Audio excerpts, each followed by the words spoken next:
This man's 3 children were on the sofa when the front window came in. What you show on TV has a massive impact on the communities. This is our fucking country!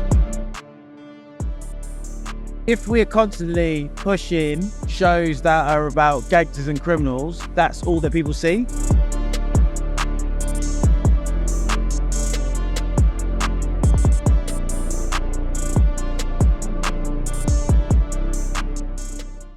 Welcome back to a brand new season of the podcast. Now with a fresh new name. You're listening to the TV Collective podcast. I like the way that sounds. I'm Simone Pennant, and this time we're leveling up. We're the go-to resource for content creators of colour, supporting our community here in the UK and across the globe. But this season, we're diving deeper and chopping up important and sometimes difficult conversations that are shaping our industry, while still connecting you to paid opportunities, recommended watches, and giving you your flowers. Stay tuned to hear how you can get your hands on tickets to our massive event, the TV Collective Live Festival. Over 2 weeks, we celebrate creatives of colour with a series of jam-packed sessions, masterclasses, and networking opportunities. It's from the 16th to the 27th of September.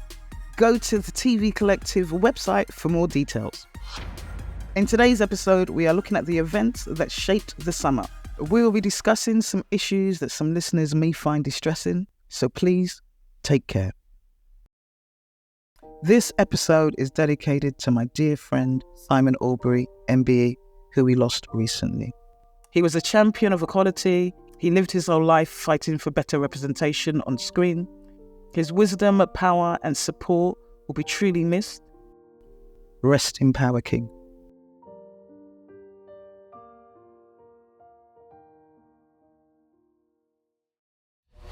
Let's get into it.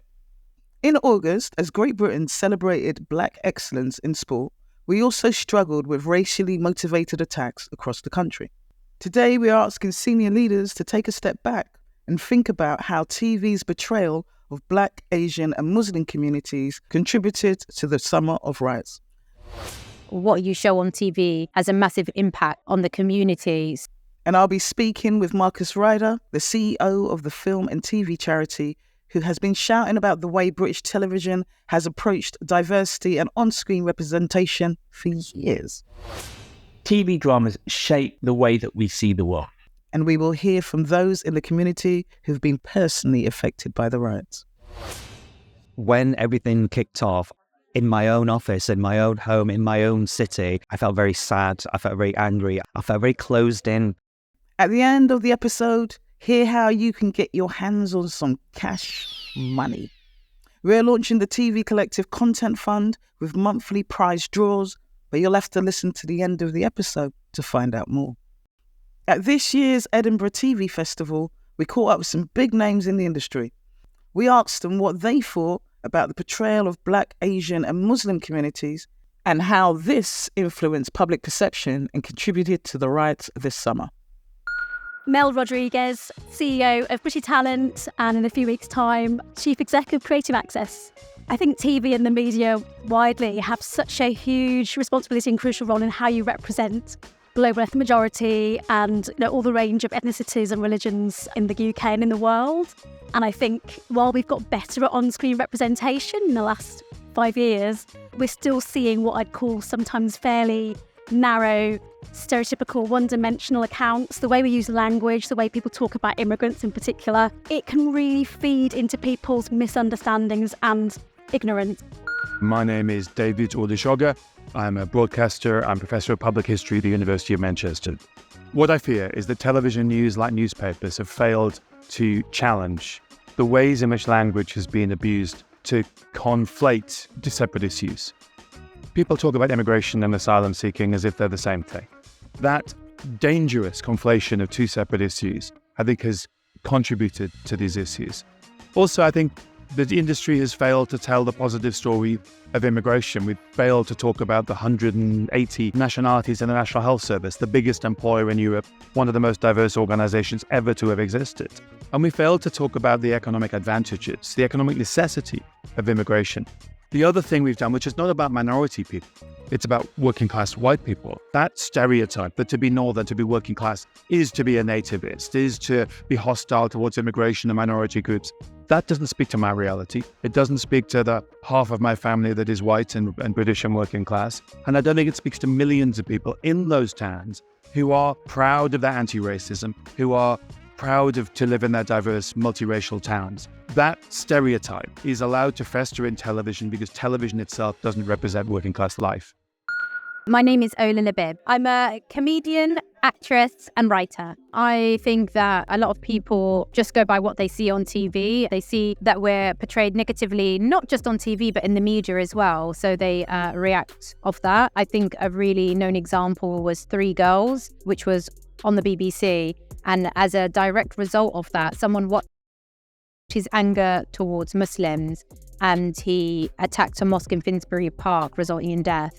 And it just goes to show that what you show on TV has a massive impact on the community. So I think people on TV in the media do have a responsibility on how they portray people so that it doesn't radicalize people to hate us as a community.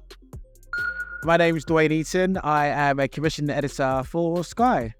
I'm a complete hypocrite when it comes to this, because I feel like representation in the media, whether it's film, TV, music, is important. That is how the world views different demographics of people. For example, I watched a TikTok video of a guy in Japan asking them what they think of black people. And they all said that we were criminals, they said all the stereotypes. And I got really offended by that, but then I realized that a lot of them have never met a black person. So the only time they've seen a black person is in the media. So if we're constantly pushing shows that are about gangsters and criminals, how could I then get offended if that's all that people see? On the flip side, because I genuinely believe that, I feel like we've got to do better. There needs to be better portrayals. But on the flip side, the things that I like are all the bad stuff. So Power, I love Power, but that's about drug dealers. I love Top Boy. And I guess the problem is, I don't think it is with the content makers, because you make what you know. And the best stories come from people telling you from their own perspective. So a broadcaster would be like Netflix, it's quick to take a Top Boy, but not necessarily quick to take a story about black love or about black business that doesn't have a gang or criminal element to it. The responsibility lies with them, and them being willing to give an opportunity to something that's more positive than negative. I am Sahil Shah and I am the MD of King of Sunshine Productions. I think the way that Black, Asian and people of colour characters in dramas, the way that they've been framed over the last couple of years has been very one-dimensional, and they've always been posed as either terrorists and someone to be feared, or they are oppressed and living a life that no one would want to live, and there's nothing in between. So the actual representation of what real people of colour in this country are living like is not really reflected on TV. And I think because of that portrayal, the opinion of how we are in real life is completely skewed away from how we actually are. And I think that has fed into the negativity and the fear, and it panders towards people with right-wing views anyway. We have a responsibility to change that. How that changes, I don't know. I don't think the portrayal has helped over the last couple of years. When everything kicked off in my own office, in my own home, in my own city, I felt very sad. I felt very angry. I felt very closed in. It was great to see the reaction for the majority of people who then came out and said, we're not having this. And it was so good. But I think we were totally let down by the broadcasters during that time. Marcus Ryder, the CEO of the film and TV charity, has been talking about race and representation on British TV and its real-world effects for over 12 years. Hey, Marcus, and welcome. When the attacks kicked off in August, where were you and how did they impact on you personally? I was actually in Malaysia on vacation when the riots started. But for all of us, wherever we were in the world, as Black British people, as British people who are either one generation or two generation away from immigrants, it brought into sharp focus the fact that bubbling under the surface is trauma. And even if you're away on vacation, you're never that far away from it. How has British TV been pushing negative stereotypes of our Black, Asian and Muslim communities? The media fails to represent our communities in its full breadth and its full depth. You do get really good positive individuals, like I think about Idris Elba in Luther, I think about Sandra Oh in Killing Eve, Adrian Lester in Hustle. However, invariably they're actually divorced from their communities. Sandra Oh, fantastic. You don't really see a positive portrayal of a Korean community. Luther is a notorious one where Lenny Henry and other people have always shouted out, and they've started to correct it. Does Luther have any black friends? Now he's started to have black friends, but where is the community? This is where the media has failed us. In the far-right-led riots this summer, we saw racially motivated attacks, violent Islamophobia, and the terrorization of immigrants, or even people who are just perceived as immigrants. How much do you think TV's portrayal of us has played into how the public views our communities? The media has a responsibility to make sure that people recognize that there are positive and constructive communities of immigrants, communities of Muslims, communities of people of colour. Because if it doesn't do that, what it creates is the narrative, which is a right-wing narrative, where they say, I have a black friend, and they actually can feel that there's no contradiction between having a positive black friend that they can feel really good about, or a Muslim friend who they can feel really good about, while at the same time being completely Islamophobic and hating the community of which they are from.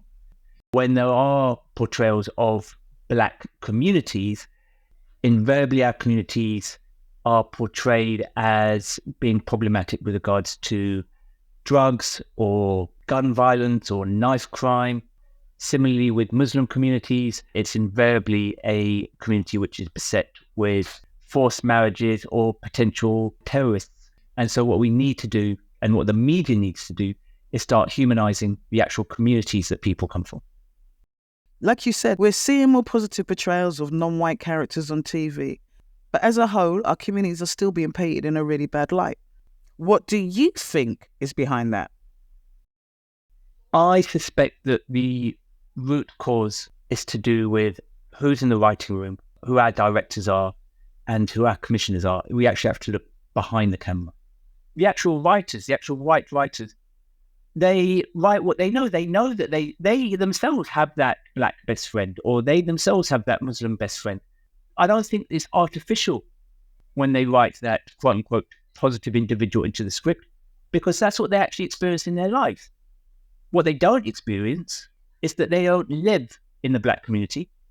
They don't live in the Muslim community. And so it's very hard for them to write a realistic script about the positive Muslim community because they're not part of it. They don't know it. Now down to the facts. I want to lay out the statistics. A 2021 study for Birmingham University revealed that over 30% of British TV programmes featuring black people across public service broadcasters focused on racism or crime. For Muslim communities, the picture is even bleaker. The 2021 study by the Centre for Media Monitoring looked at 5,500 broadcast clips and found that almost 50% associated Muslims or Islam with negative aspects or behaviour. We've been discussing the need to authentically portray the complexity and the richness of our diverse communities for years. From the statistics, we know this isn't happening. Is this down to inherent bias among commissioners? Is it the appetite of the audiences? Or media executives reluctant to give a platform to new and creative stories? I know you've covered a bit about the decisions behind the camera, but do you think there's anything else at play? I think it's because we are still perceived as the other.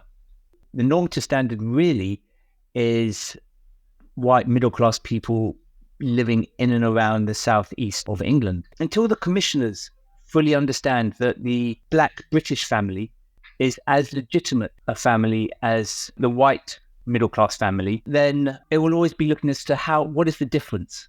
And the difference will always be something which is dysfunctional, because the white middle-class family is functional. There needs to be an acceptance that that Muslim family is British and is functional. And I don't think there's really that acceptance. And so I think you need to look behind the camera and make sure that we have more Muslim writers, more black writers who still have links with their communities, who still need to be rooted in their communities, who have got green light power, to have power behind the camera. To expand on that a bit, when pitching or scripting, creators from our community often get pushback from execs and commissioners to include tired old stereotypes, whether that's black families with crime or Muslim women being oppressed. Why is this? I think that's because those execs and those commissioners, when they think about scripts which don't have dysfunctional elements to those communities, they think to themselves, well, that's white. I think that's at the heart of the problem. And so they need to recognize that the black community in Birmingham, the black community in Brixton, the Asian community in Bradford, or the Asian community in South, or wherever it is, are just as British and just as quote unquote normal as the white community in Primrose Hill, Highgate, wherever else you might want to set a drama. We already know it's the systemic barriers at all levels of TV production that limits on-screen representation. I know you've been working with the BBC Diversities Review. Have you seen any genuine commitment from major broadcasters to improve the authentic portrayal of our communities? Are they actually actioning any change? One of the things which I hope will come out of the riots is I am now having far more constructive conversations with people about the difference between portrayal of positive community and portrayal of positive individuals. Previously, I don't think there was, that much understanding of that. Everything has a time and a place, and it feels that maybe people are listening now. Can TV dramas really change the way people view us and our communities? TV dramas shape the way that we see the world. My life window is limited. And so for us to properly understand what's going on in the world, yes, we're watching factual programs, but they hit us on a cerebral level.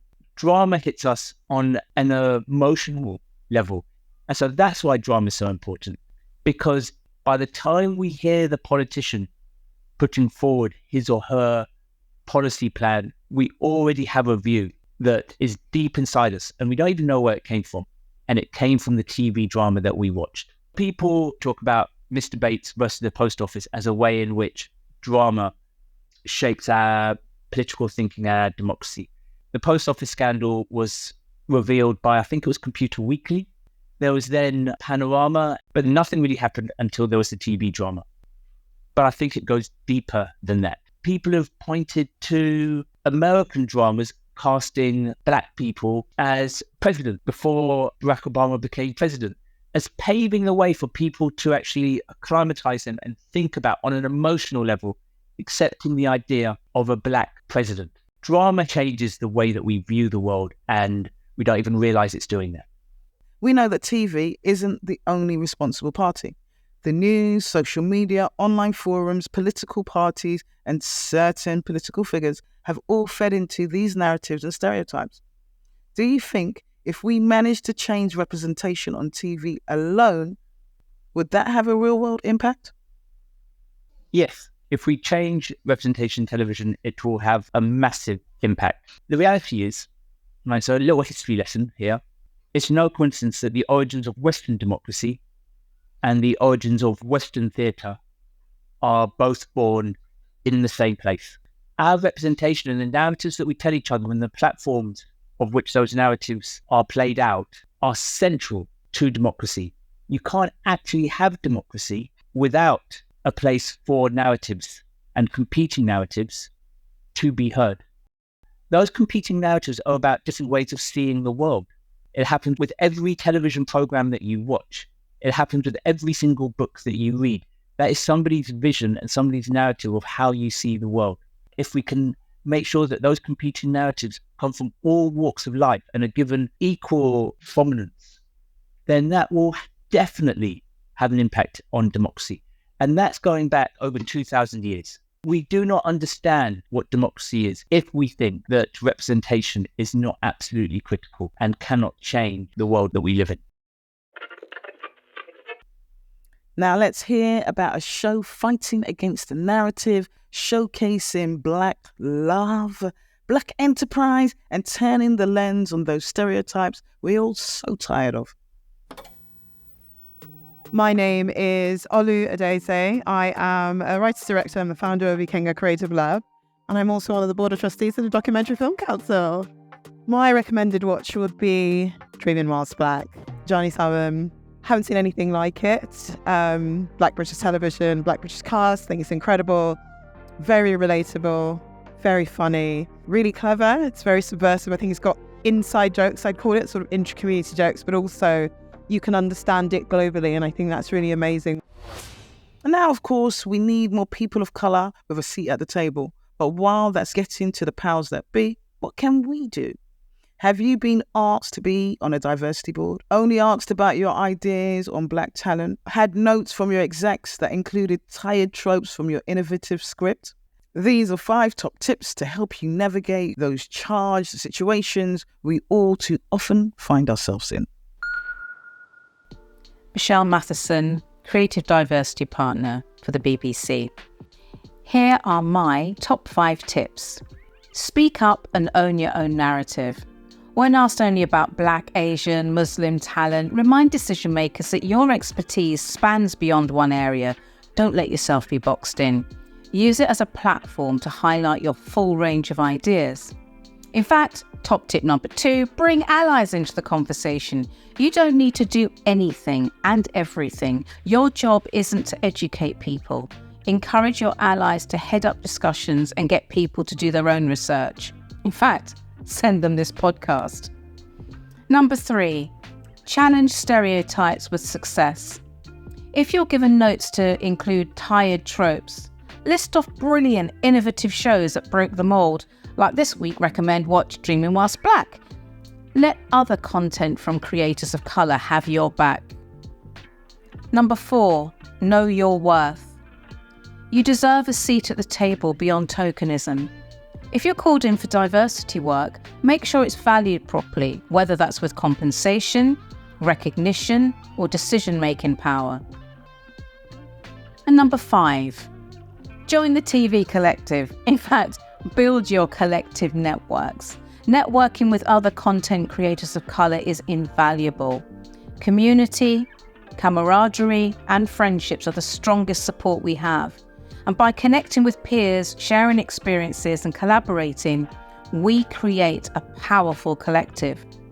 By lifting as we climb, we can become each other's support system. And together, we are stronger. This episode is dedicated to the life of Simon Albury, MBE, who fought tirelessly for race and representation throughout his life. He helped me and so many others. In honour of his passing, we asked you for tributes. And in testament to how many lives he touched, we were inundated with an outpouring of love. So many, in fact, we are releasing a separate special tribute episode which can be found on the TVC website. These next words on Simon's life, work and strength come from his sister-in-law, Fiona Bartels-Ellis. My name's Fiona Bartels-Ellis. I'm Simon Albury's sister-in-law. Simon's married to my sister, Phillida. Up until last year, I was the British Council's global head of EDI. I'm currently an EDI consultant, and I'm an independent equality panel member for the Premier League Equality Standards. My brother-in-law, Simon Albury, was an equality campaigner for decades. He and my sister met when Simon lived in Bayswater in the 70s, and they married and had David Albury, my talented nephew. Simon worked in the media as a broadcaster, but also founded the TV company Meridian and headed up the RTS for many years, amongst other things. Simon really worked hard to bring in and on minority or minoritized ethnic talent in the TV industry, and to raise awareness of the need for diversity and its importance. He was a change agent who used his written and verbal communication skills very effectively, and who connected people to strengthen an aim or address a problem. He was interested in and supportive of my own work in EDI, and he was interested in our side of the family, my siblings and I were born in Ghana, so have Ghanaian heritage on my mother's side, and Simon visited Ghana many times. And I remember him doing a programme about Jimmy Moxon, who settled in Ghana and became an honorary chief. He also attended my mother's funeral in Accra that David, his son, and of course my nephew, sang at. Our family unit, but of course especially my sister and David, my nephew, have lost a charismatic, intelligent, informed, forthright, principled, talented man who contributed so much to broadcasting and diversifying broadcasting, and who was recognised through an MBE for this, and who will be remembered for campaigning for equality and for the Black creatives which this podcast supports. Thank you for honouring Simon in this way. Rest in power, King. From the 16th to the 27th of September, we are hosting a festival. Over 8 days, there'll be masterclasses by some of the most respected creators from some of the biggest hits this year. Sessions include the Netflix smash hit Supercell, and the event kicks off with a big lunch with Big Zoo on the 20th of September. The aim of this event is to celebrate the contributions we, as creatives of colour, make here in the UK screens industry.